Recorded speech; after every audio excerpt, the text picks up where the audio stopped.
What unfolded that day felt like a poorly directed black comedy, a chaotic blend of tragedy, stupidity, and unchecked ego. You watch something like this hoping it's fiction, but it wasn't. It happened to me, my wife, and our son, who nearly came into the world in the backseat of our 2007 Corolla because a woman decided the neighborhood association's sidewalk mattered more than a human life. The woman in House 17, Margaret Hensley, wasn't just a nuisance with a neighborhood manager's title. She was a towering monument to self-importance, armed with an HOA badge.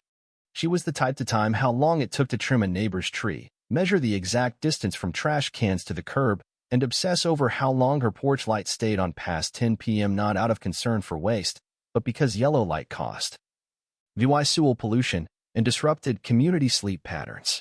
Yes, that phrase was real. She wrote it in an email with a bold yellow background, under the subject line Community Sleep Standards.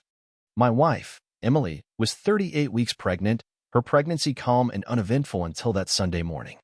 The sun hadn't even risen when she called me from the bedroom, her voice tight. The water broke. I jolted awake, grabbed the suitcase, our documents, everything we'd prepped. I called the hospital, and they dispatched an ambulance as protocol, even though I could have driven her. Everything was under control. The ambulance arrived swiftly, low siren, no fuss, just as the manuals dictate.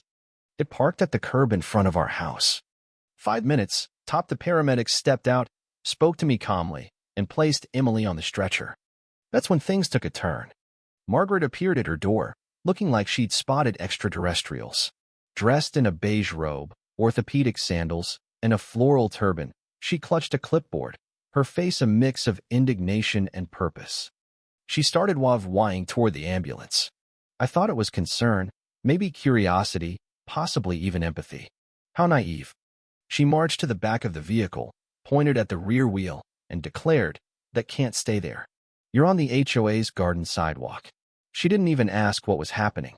The paramedic, with saintly patience, explained it was an emergency, that the vehicle's position ensured stability and speed. Margaret wasn't waving it. She turned, stormed into her house, and returned in under 2 minutes with garden shears. We thought it was a symbolic gesture, maybe a protest. But Nosh went straight for the ambulance's new rear tire and stabbed it with such force that the hiss of escaping air sounded like a cruel punchline. The ambulance tilted slightly backward. The paramedic's eyes widened. Emily, on the stretcher, gripped my hand. Margaret had the gall to say, "There are rules here. Emergencies don't justify landscape vandalism." My blood boiled. The paramedic called for a second ambulance, but the hospital was 20 minutes away, the longest minutes of my life. Emily's contractions sped up, her moans growing urgent. It was all too real, too fast, all because Margaret thought the world revolved around her garden. Worse, she stood there, arms crossed, watching like she'd won some invisible battle, her face a mask of smug tranquility. She just endangered 2 lives, me wife and our unborn son. Neighbors started emerging, silent, but their expressions screaming disbelief. The second ambulance screeched in, tires still spinning. They transferred Emily, and I went with her. Our son was born in the hospital corridor, doctors sprinting to catch up with the stretcher. He was healthy, a miracle.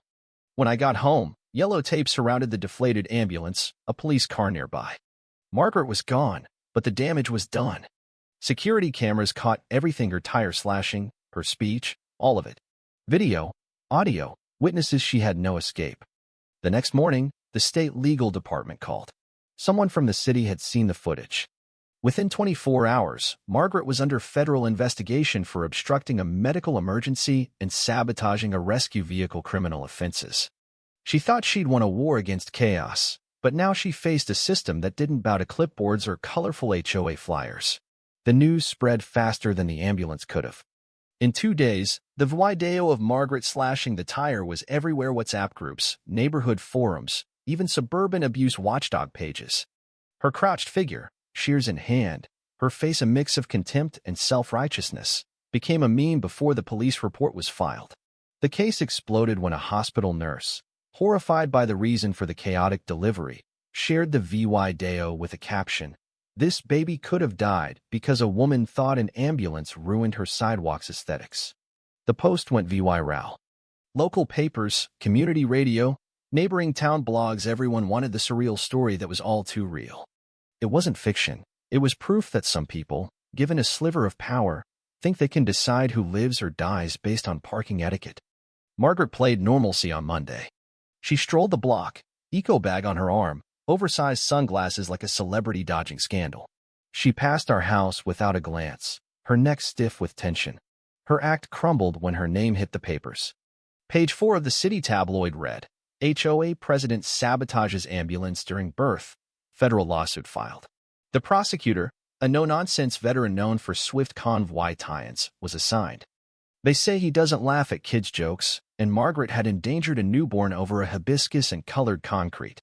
She was served notice to testify. She claimed she acted to protect common space, that the ambulance violated the neighborhood's aesthetic perimeter. She even said she didn't know it was a real emergency despite uniformed paramedics, a blaring siren, and Emily's labor screams. Her story didn't convince even the DA's in turn. The HOA imploded. The first post-incident meeting was chaos. Half the board resigned. The rest demanded Margaret's ouster.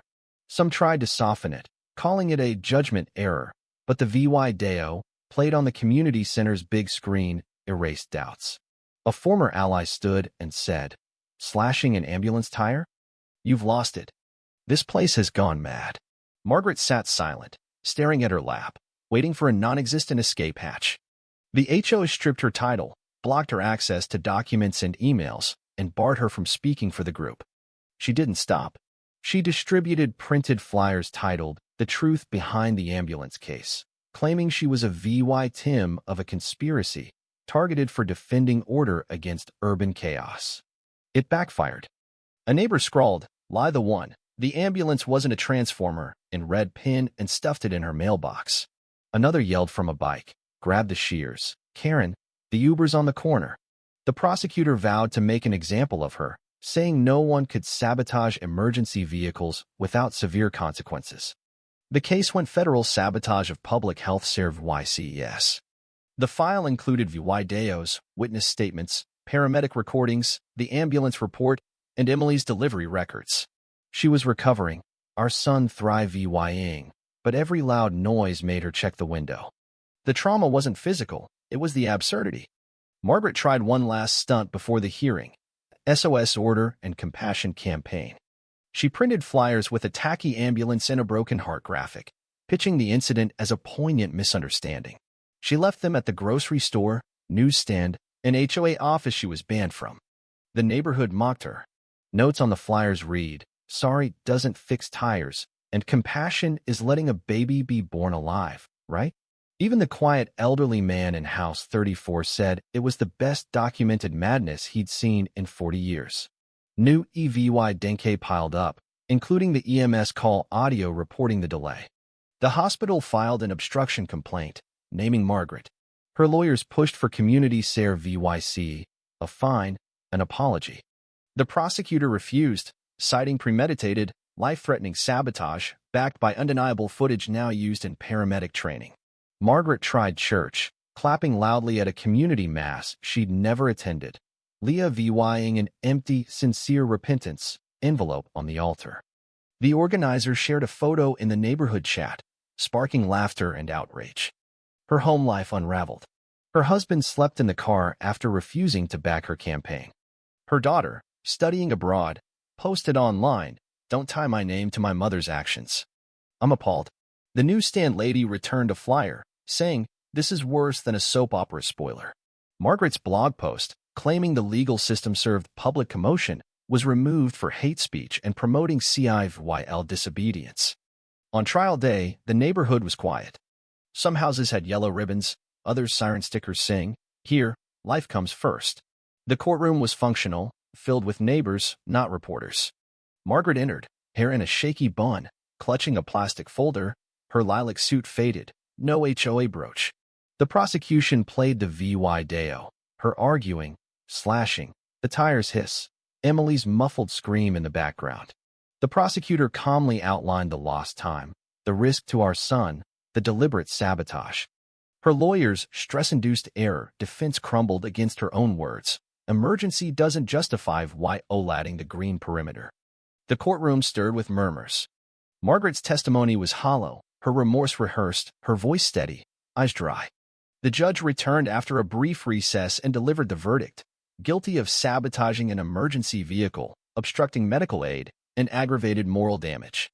Sentence: 1 year, 8 months in an open regime, mandatory psychological supervision, a 5-year ban from CIVYL or administrative roles, compensation to the hospital and us, and community service and public health. The silence wasn't shock, it was justice. Margaret left escorted, eyes down, finally grasping her clipboard's limits. No one celebrated. Her absence was enough. The HOA elected a quiet, sensible woman who prioritized sense over rules. The office got a facelift, no authoritarian posters, just family photos, including one of us. Our son grows strong, but every time he runs in the yard, I remember how one woman's whim nearly changed everything. This time, justice drew a clear line through the absurdity.